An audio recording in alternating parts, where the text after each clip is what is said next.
Evo, do danas je iz područja Dubrovačko-neretvanske županije ukupno prema Zagrebu upućeno 889 uzoraka.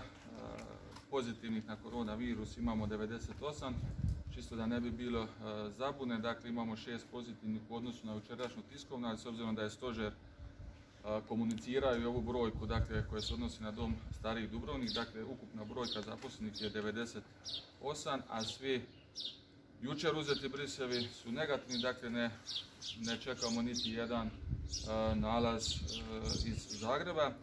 Trenutno je hospitalizirano 35 osoba, 26 je smješteno u općoj bolnici Dubrovnik, a 9 u zgradi studentskog doma.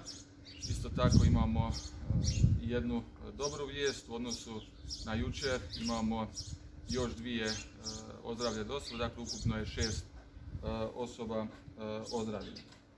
Isto tako dopustite mi da izrazim sućut obitelji preminule osobe koja se dakle dogodila na području grada Ploča u noći sa subote na nedjelju.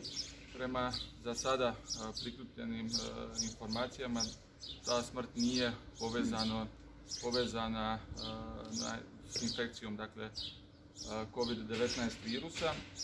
Stožer civilne zaštite Dubrovačko-neretvanske županije, iako nije formalno nadležan, zatražio je izvješće o postupanju svih službi koje su sudjelovale